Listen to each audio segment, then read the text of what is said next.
There comes a moment, quiet but unmistakable, when you begin to notice how much of your energy has been spent trying to be understood.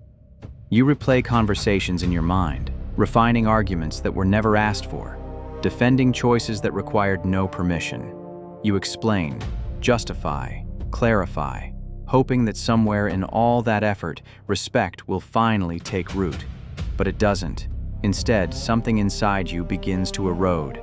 Not loudly, not all at once, but slowly, like stone worn down by a constant, unseen drip. We've been conditioned to believe that respect is earned through explanation, that if we just say it the right way, long enough, clearly enough, people will finally see us. But there is a deeper truth, one that doesn't shout, doesn't argue, doesn't plead. It stands still. It acts. It endures. And in that stillness, something changes. Not in others first, but within us. The ones who carry quiet authority don't spend their days defending themselves. They don't rush to correct every misunderstanding. They don't chase approval disguised as clarity. They have learned something most never do, that the need to explain is often rooted not in strength, but in fear. The fear of being misjudged, dismissed, or unseen. And when that fear governs us, we give away control of our inner world. So we begin here. Not by silencing others, but by reclaiming ourselves. By learning when to speak and, more importantly, when not to. By choosing dignity over defense. Action over explanation. Presence over persuasion. Because when we finally stop explaining ourselves, something shifts. And for the first time, respect is no longer something we chase. It becomes something we embody. 1. We stop seeking validation through explanation. There was a time when every decision felt like it needed a witness, not just to be seen, but to be approved. We would speak not from conviction, but from a quiet desperation to be understood. Every explanation carried an invisible question beneath it. Do you agree with me? Do you accept this? Do you accept me? But the more we explained, the less grounded we became. Because validation is unstable when it lives in the minds of others. It changes with mood, bias, and perception. And when we depend on it, we begin to shape ourselves around expectations that were never ours to carry. Marcus Aurelius once wrote, "It never ceases to amaze me. We all love ourselves more than other people, but care more about their opinions than our own." That contradiction lives at the center of unnecessary explanation. We abandon our own judgment in exchange for approval that cannot be controlled. So we begin to withdraw from that cycle, not in arrogance, but in clarity. We make decisions and we let them stand, not because we believe we are always right, but because we trust our process. We trust that we have thought deeply, acted deliberately, and chosen with intention. And in that trust, something stabilizes. We no longer feel the urge to narrate our lives to others. We act, we observe, we refine, quietly, consistently, without needing applause. That is where respect begins, not when others understand us, but when we no longer require them to. 2. We accept that misunderstanding is inevitable. There is a certain kind of exhaustion that comes from trying to control how you are perceived. You say something and immediately begin preparing the explanation that follows. You anticipate confusion, disagreement, distortion, and you rush to prevent it before it even happens. But the truth is simple and difficult to accept. You will be misunderstood. No amount of explanation can fully bridge the gap between your intention and someone else's interpretation. People see through their own experiences, their own biases, their own limitations. And when we try to control that, we step into a battle that has no end. Epictetus taught, if you want to improve, be content to be thought foolish and stupid. Not because you are, but because your worth cannot depend on being correctly perceived by everyone. The moment it does, you become enslaved to their judgment. So we begin to let go. Not of clarity, but of control. We speak when necessary, but we do not chase understanding. We allow space for others to interpret, even if they get it wrong. Because our responsibility is not to manage perception, it is to live with integrity.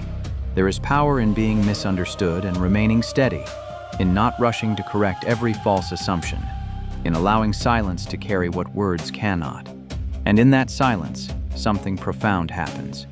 We become less reactive, less defensive, more anchored, and people begin to feel that, not because we told them, but because we showed them. 3. We act instead of explaining. Words are easy. They can be shaped, polished, rearranged. They can sound convincing, even when they carry no weight. But action reveals everything. It exposes intention. It removes ambiguity. It cannot be debated in the same way. And yet we often rely on words because they feel safer. Explaining gives the illusion of control. It feels like progress even when nothing has changed. But those who command real respect do not rely on explanation. They rely on consistency. Seneca once said, "Well-being is attained little by little, and nevertheless is no little thing itself." That is the language of action. Small, repeated choices that build something undeniable over time. So we shift. We stop announcing our intentions. We stop explaining our discipline, our boundaries, our direction. We simply live them, quietly, relentlessly. When we say we value something, we prove it through behavior. When we set a boundary, we enforce it without debate. When we choose a path, we walk it without needing to justify every step. And slowly, people begin to notice. Not because we told them, but because they cannot ignore what is consistently demonstrated. Respect follows action, not explanation. 4. We detach from the need to be liked. There is a subtle trap in wanting to be understood. It often disguises a deeper desire to be liked, to be accepted, to avoid friction. And so we soften our words, extend our explanations, and dilute our boundaries in an effort to maintain comfort. But respect does not grow in comfort. It grows in clarity. When we fear being disliked, we begin to compromise. We over-explain to avoid tension. We justify decisions to prevent rejection. And in doing so, we slowly lose the very thing we were trying to protect, our self-respect. So we confront that fear directly, not by rejecting others, but by releasing our dependence on their approval. We accept that being respected and being liked are not always the same, and we choose the former.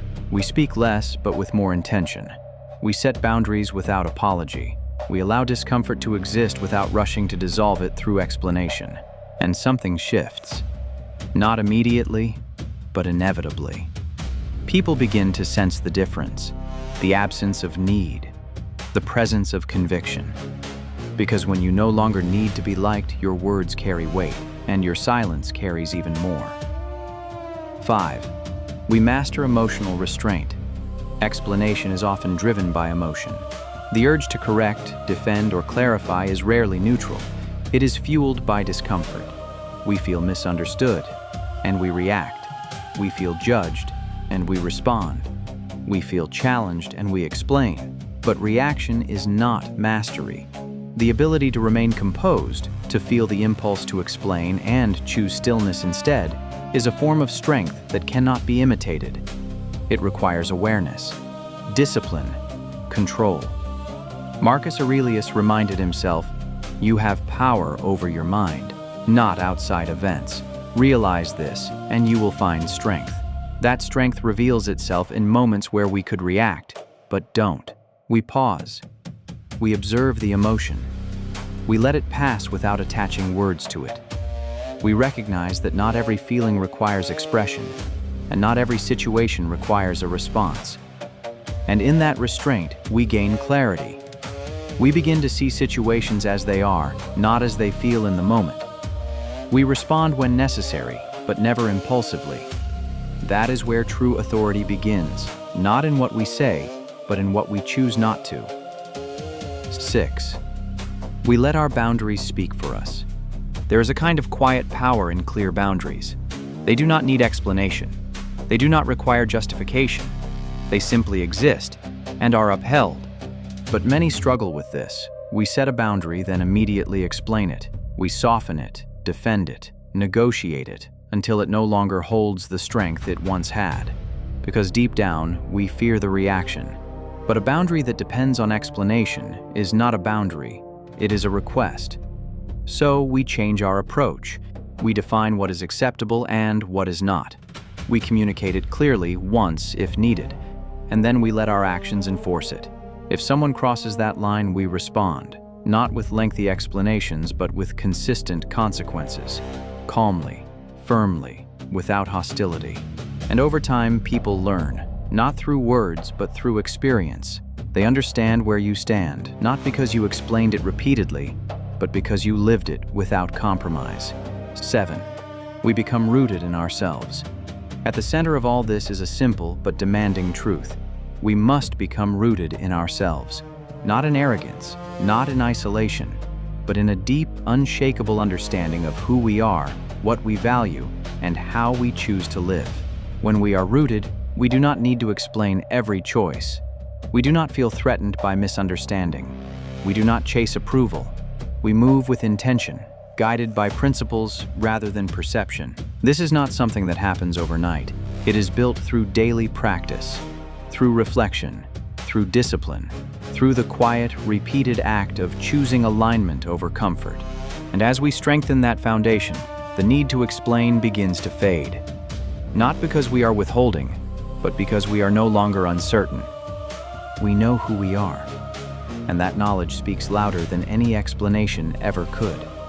So we walk forward, not louder, not more forceful, but more certain, more grounded, more still.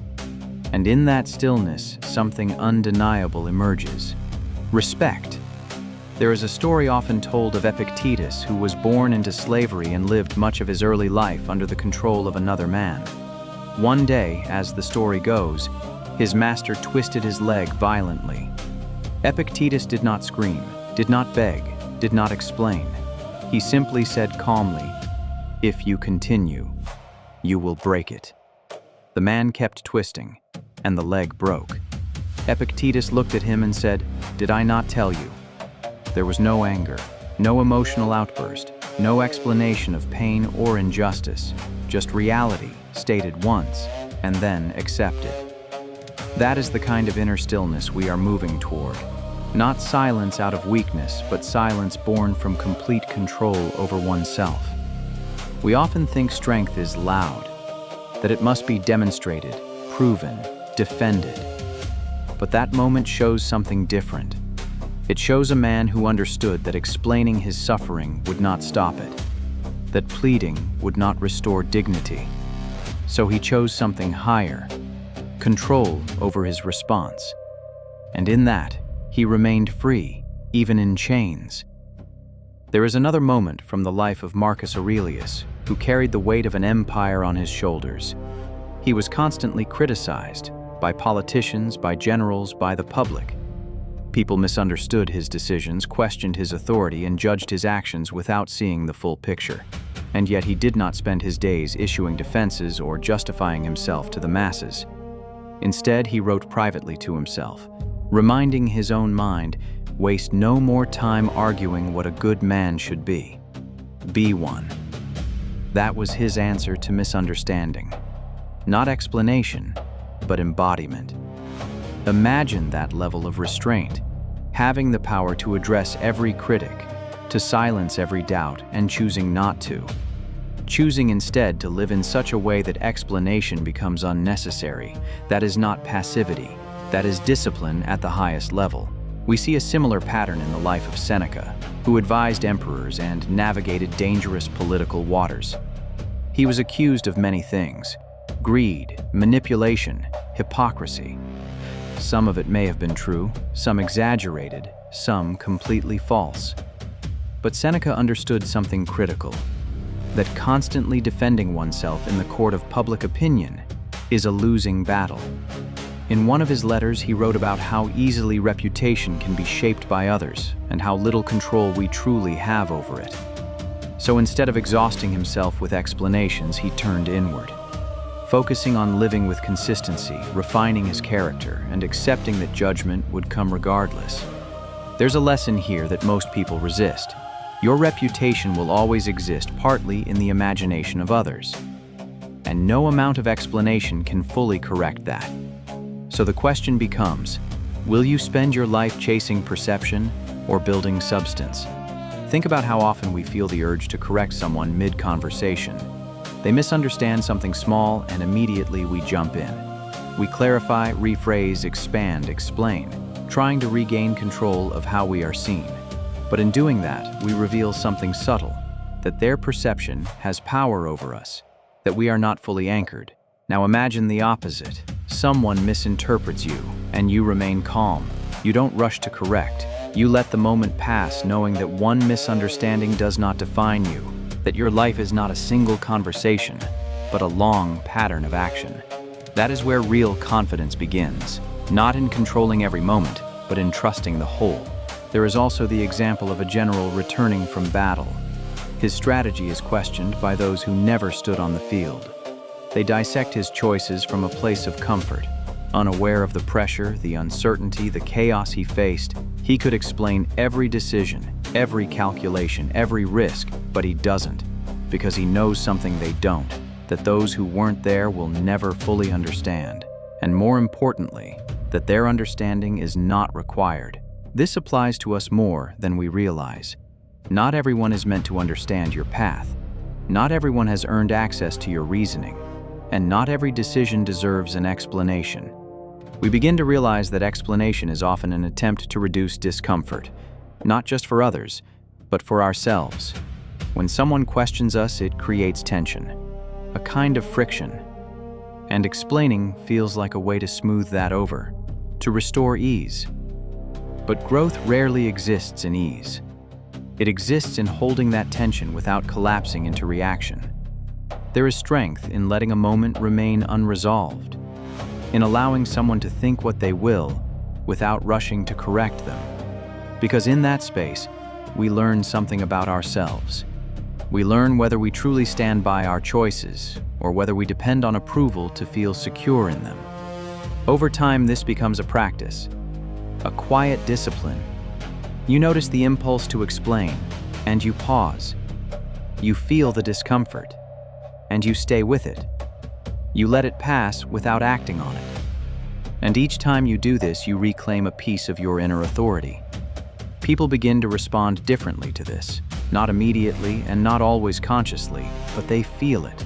The absence of need, the presence of control, the quiet confidence of someone who does not need to prove themselves in every moment. And ironically, the less you explain, the more your words begin to matter, because they are no longer constant. They are deliberate, chosen, weighted. You become someone who speaks with intention, not compulsion. Someone who acts from principle, not pressure. Someone who does not rush to be understood, but who lives in such a way that understanding eventually follows. And that is the shift. Not in volume, but in gravity. Not in how much you say, but in how much you no longer need to.